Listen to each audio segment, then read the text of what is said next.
तो मूवी का स्टार्ट घने जंगलों से होता है, जहाँ एक बूढ़ी औरत विलियम विलियम चिल्ला रही थी, ऐसे जैसे वो किसी को ढूंढ रही हो। और फिर अचानक उसकी नजर एक जगह रुक जाती है। खुद भी वो सहम गई सामने नजर आने वाले मंजर की वजह से। वहाँ किसी इंसान, किसी जिस्म वाला भेड़िया एक इंसान को खा रहा था। और आज पूरे चांद की रात भी थी। फिर सीन कट होकर प्रेजेंट टाइम में हम विलो नामी छोटी बच्ची को देखते हैं, जो अपनी फैमिली के साथ शहर से दूर जंगल में बने एक घर में रहती है। उसका घर वाले सब अजीब थे। उसके घर में क्या चलता था उसे कभी मालूम नहीं हो सका। इसलिए आज हर चीज का पता चलाने के लिए वो अपने मॉम डैड का पीछा करते हैं, जो एक जानवर को गाड़ी में डालकर जंगल की तरफ निकले थे। इससे पहले कि वो कुछ देख पाती, अचानक उसके ग्रैंडपा वहाँ आकर उसे वहाँ से ले जाते हैं, ये कहते हुए कि रात होने वाली है, जंगल में खतरा बढ़ने वाला है।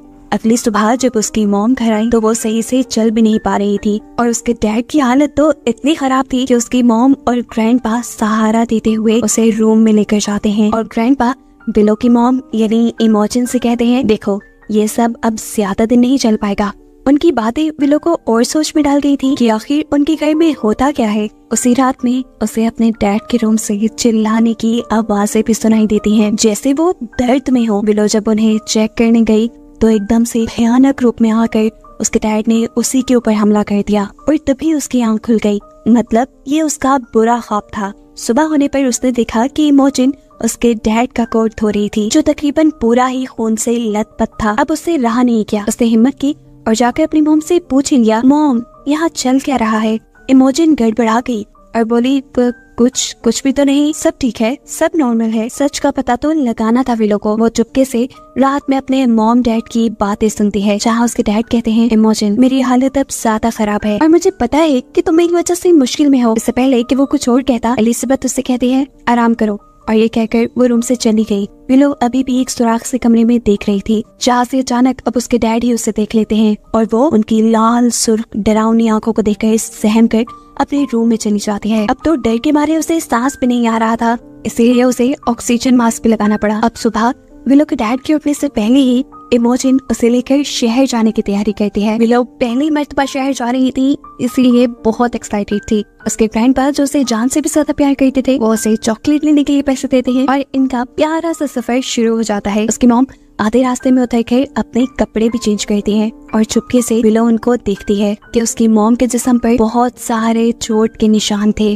खैर यहाँ उसकी मॉम ने उसे सख्ती से मना किया कि तुम मेरे कपड़े चेंज करने वाली बात घर जाके किसी को मत बताना। और सुनो, आज मैं तुम्हें कार चलाना सिखाती हूँ। विलो की तो एक्साइटमेंट डबल हो गई थी। ये लोग शहर जाकर अपना काम करते हैं, विलो के लिए इमोजिन थोड़ी शॉपिंग करती है और ये लोग घर आ जाते हैं, जहाँ आते ही इनका सामना विलो के डैड से होने पर ये दोनों ही सहम गई। और जब उसने देखा कि इमोजिन ने विलो को शॉपिंग भी करवाई है, तो वो मानो पागल ही हो गया। अपनी ही बेटी से उसका ड्रेस छीन लेता है वो और उसे अजीब तरीके से सूंघने लगा। फिर दोनों के गले में जबरदस्ती हाथ डालते हुए वो उन्हें घर के अंदर ले गया और कान में उसने बोला, देखो मैं तुम दोनों से बहुत प्यार करता हूँ, कभी छोड़ के ना जाना मुझे। ये रिक्वेस्ट कम धमकी ज्यादा लग रही थी। खैर अब कई दिन गुजर जाते हैं और दिखाया जाता है कि आज पूरे चांद की रात है। रात होने से पहले ही इमोजिन अपने गाड़ी के अंदर एक जानवर पैक करती है और विलो के डैड को लेकर जंगल के लिए निकल जाती है। वो कहाँ जाते थे, आज रात वो क्या करते थे, विलो भी जानना चाहती थी। विलो भी उनका पीछा करने का फैसला करती है। वो देखती है कि इमोजिन उसके डैड को लेकर एक गार के अंदर चली गई, जहाँ जाकर उन्होंने उसके डैड को जंजीरों से बांध दिया। इसके बाद इमोजिन जो अपने साथ जानवर लेके आई थी, उसे भी उस केव के अंदर छोड़ देती है और फिर केव के बाहर लगा हुआ एक बड़ा सा लोहे का दरवाजा बंद करके वो अपनी गाड़ी की तरफ बढ़ जाती है। मॉम के हाथ से निकलते ही विलो जल्दी से उस दरवाजे में बने हुए गैप के जरिए उस केव के अंदर चली जाती है, अपने डैड को देखने के लिए कि आखिर उसके डैड को होगा क्या। पता चलता है कि उसे अंदर जाते हुए इमोजिन ने भी देख लिया था। वो चिल्लाती रह गई, विलो अंदर नहीं जाओ, अंदर खतरा है। लेकिन विलो ने एक नहीं सुनी। अब इमोजिन अपनी बेटी का पीछा करती है और उस केव के अंदर पहुंच जाती है, जहाँ जाकर देखने को मिलता है कि विलो ने कुछ भयानक देख लिया था, जिसे देखते ही वो बेहोश हो गई। इमोजिन जल्दी से उसे लेकर घर आती है और उसे उसका ऑक्सीजन मास्क लगाती है। यहाँ देखने को मिलता है कि आखिर विलो ने ऐसा क्या देख लिया था जिससे वो बेहोश ही हो गई। असल में उसने अपने डैड को एक भेड़िए में बदलते हुए देख लिया था, एक जानवर में बदलते देखा था, जहाँ पर उसके डैड की बॉडी अजीब बड़ी हो रही थी, नाखून बड़े हो रहे थे, उनकी स्किन फट रही थी, मुंह में बड़े बड़े से दांत उगाए थे और एकदम से वो भेड़िए में बदल गए। यही देखकर डर कर वो होश में भी आ जाती है। अब उसे सच पता चल गया था कि आखिर उसके डैड के साथ क्या हुआ। अगली सुबह हमें पूरी फैमिली को डाइनिंग टेबल पे बैठे दिखाया जाता है। विलो के डैड ऐसी हालत में है जैसे वो पागल हुए हो, और विलो तो कल वाले वाकये के बाद बहुत घबराई हुई थी, लेकिन इमोजिन तो ऐसे बैठी थी जैसे कुछ हुआ ही ना हो। विलो अब घबरा कर यहाँ से उठकर अपने ग्रैंडपा के घर चली जाती है। उसके यहाँ से जाते ही उसके मॉम डैड उसके ग्रैंडपा से लड़ने के लिए आ जाती है कि बाहर निकालो विलो को। उसके ग्रैंडपा समझाते हैं, अरे वो डरी हुई है, उसे रहने दो कुछ दिन मेरे पास। लेकिन ये लोग जब ग्रैंडपा की नहीं सुनते और उनसे लड़ाई करने लगते हैं तो ये विलो से बर्दाश्त नहीं होता और वो चुपचाप अपने ग्रैंडपा के कमरे से निकलकर अपने घर की तरफ बढ़ जाती है। घर आकर भी उसकी दिमागी हालत काफी खराब थी। उसकी मॉम ने उसे जो नए कपड़े दिलवाए थे उसने वो भी फाड़ दिए। रात भी हो चुकी थी। चुपके से विलो के ग्रैंडपा उसके घर आते हैं, उसके कान में कहते हैं, चलो यहाँ पर तुम्हें खतरा है इन दोनों से। विलो भी उनकी बात मानते हुए उनके पीछे आ जाती है, लेकिन इस चीज की खबर पड़ चुकी थी अब विलो के डैड को, जो अपनी गाड़ी लेकर उनका पीछा करते हैं और लड़ते हुए विलो को घर ले आते हैं। अब तो इमोजिन को भी लग रहा था कि उसके डैड ने उसकी बेटी को किडनैप किया। इसे गुस्से में वो अपने डैड से कहती है, बस अब आप कभी मेरे घर नहीं आएंगे। उसने तो ये कहकर अपने कमरे का दरवाजा बंद कर दिया। लेकिन अब विलो और भी ज्यादा उदास हो गई, क्योंकि एक उसके ग्रैंडपा ही तो थे जो उसे अच्छी तरह समझते थे। उसका मूड ठीक करने के लिए अब उसके डैड उसे लेकर जाते हैं उसी केव में जहाँ पर विलो ने उसे भेड़िया बनते हुए देखा था। इस केव में आकर वो घबरा गई। उसे लग रहा था कि उसके डैड उसे नुकसान पहुंचाएंगे, लेकिन ऐसा नहीं था। उसके डैड बस उसे अपनी जिंदगी का बहुत बड़ा सच बताने आए थे। वो एक कहानी सुनाते हैं अपने ग्रैंडपा की, जो एक बहुत ही अच्छे इंसान थे, लेकिन हर बड़े चांद की रात पे पता नहीं उन्हें क्या हो जाता था, वो सब कुछ छोड़ छाड़ कर जंगल में चले जाते थे। असल में वो एक वेयरवुल्फ थे। हर बड़े चांद की रात को वो एक भेड़िए में बदल जाते थे।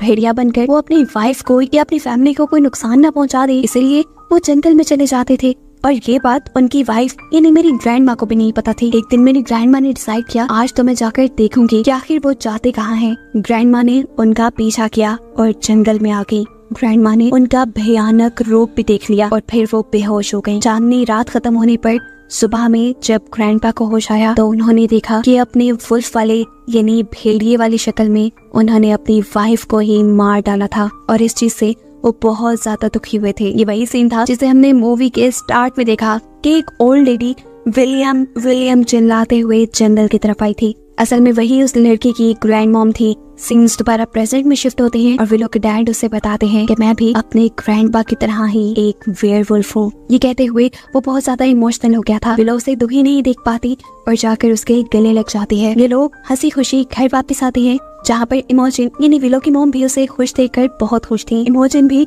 इनकी मस्ती में इनके साथ मिल जाती है। ये तीनों बेड पर लेट जाती है, जहाँ पर इमोजिन अपने हस्बैंड से कहती है, तुम जब ऐसे होते हो तुम मुझे बहुत अच्छे लगते हो।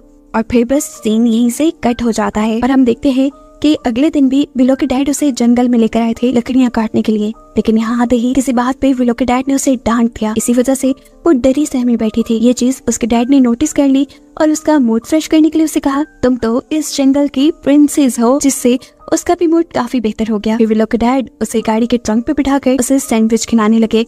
वो उसके लिए कुछ और भी लेकर आए थे, जिसे लेने के लिए जब वो कार के फ्रंट पे गए तो वहाँ बदकिस्मती से उसे मिल गई इमोजिन की वही ड्रेस जिसे वो पहनकर शहर जाती थी।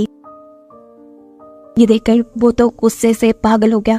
उसने ड्रेस सूंघी और आकर विलो से पूछताछ करने लगा। विलो ने उसे कुछ नहीं बताया तो गुस्से में उसके हाथ से उसका सैंडविच फेंकते हुए वो उसे लेकर घर आ गया। घर आते ही उसने इमोजिन को ढूंढा और उसे गाड़ी में बिठाकर जंगल की तरफ ले गया। आज तो पूरे चांद की रात भी नहीं थी। विलो को समझ नहीं आया कि अब क्या होने वाला है। अगली सुबह जब वो घर लौटे तो उसकी मॉम की हालत काफी खराब थी। खैर दिन यूं ही टेंशन में गुजर जाते हैं और फिर एक दिन विलो का बर्थडे आ जाता है, जिसे सेलिब्रेट करने के लिए इमोजिन उसके लिए केक बनाती है और ऐसे घर का माहौल थोड़ा अच्छा हो जाता है। साथ ही आज विलो का बर्थडे था तो विलो के ग्रैंडपा कैसे नहाते अपने ग्रैंडपा को एक छोटे से पपी गिफ्ट के साथ देखकर वो भी बहुत ज्यादा खुश हो जाती है। जिसके बाद अब सीन कट हो जाता है और फिर हमें काफी दिन बाद का सीन दिखाया जाता है। आज दोबारा पूरे चांद की रात है। हर बार की तरह इमोजिन और उसके हस्बैंड जंगल के लिए निकल गए हैं और रात में अब विलो के साथ भी कुछ अजीब हो रहा है। उसका एक नेल काला पड़ गया है, जिसके अंदर से अब खून भी निकल रहा था। उसका नेल उखड़ गया। एकदम से बड़े बड़े नाखून उसके पैदा होने लगे। उसकी बॉडी भी बदल रही थी और दांत भी बिल्कुल एक भेड़िए जैसे हो गए। इससे पहले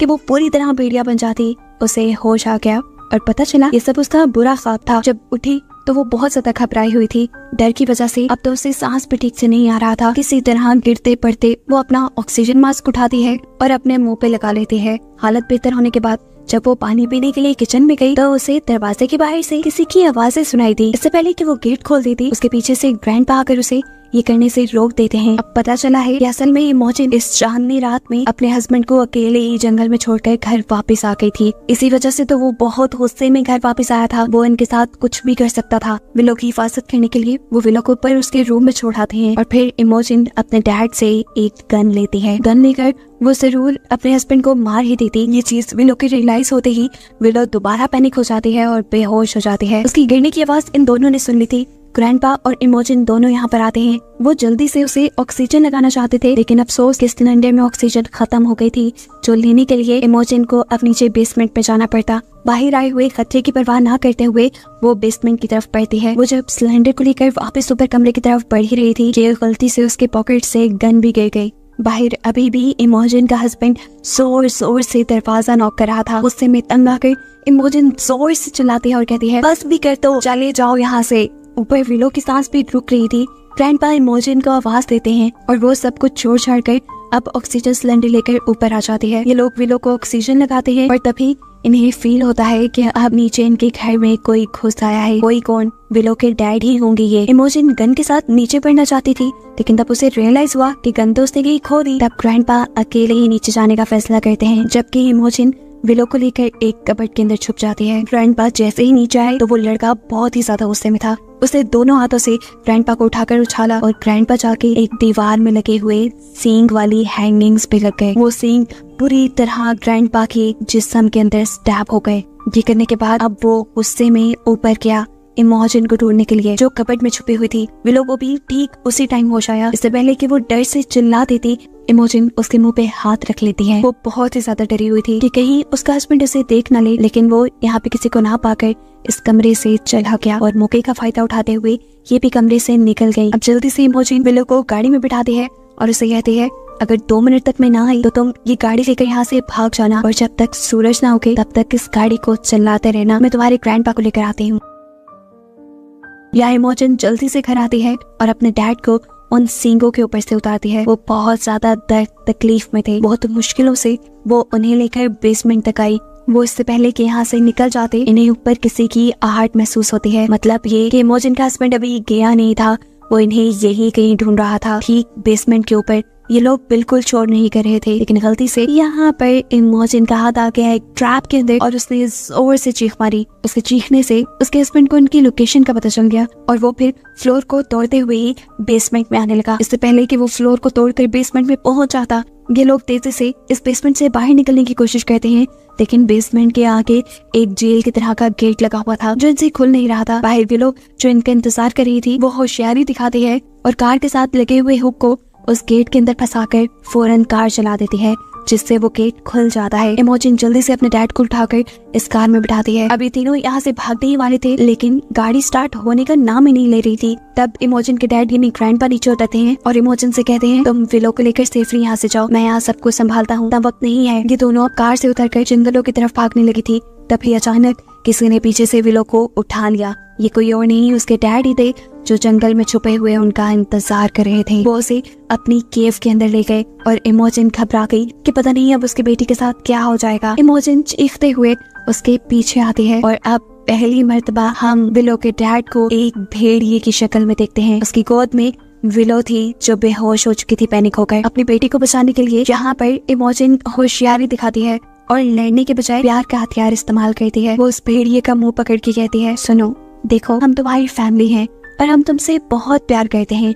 ये सुनते ही उसे भी जैसे कुछ याद आने लगा था। अपनी फैमिली के साथ बिताए हर अच्छे लम्हे याद आने लगे थे। वो थोड़ा रिलैक्स भी हो गया था, इसलिए उसने विलो को छोड़ भी दिया। विलो अब इनसे दूर हो गई थी। दूर वो अपनी मॉम का इंतजार कर रही थी कि कब वो ये सब कुछ ठीक करके आएंगी। यहाँ उसका हस्बैंड यानी भेड़िया जो पहले अच्छी चीजें याद कर रहा था, अचानक उसे वो बात याद आती है जब ये तीनों बेड पे लेटे हुए थे और इमोजिन ने उसे कहा था कि तुम मुझे ऐसे बहुत अच्छे लगते हो। ये बात सुनते ही इमोजिन के हस्बैंड बहुत ज्यादा गुस्सा हो गया था। उसने इमोजिन को पकड़ा और वो इमोजिन को मारने लगा।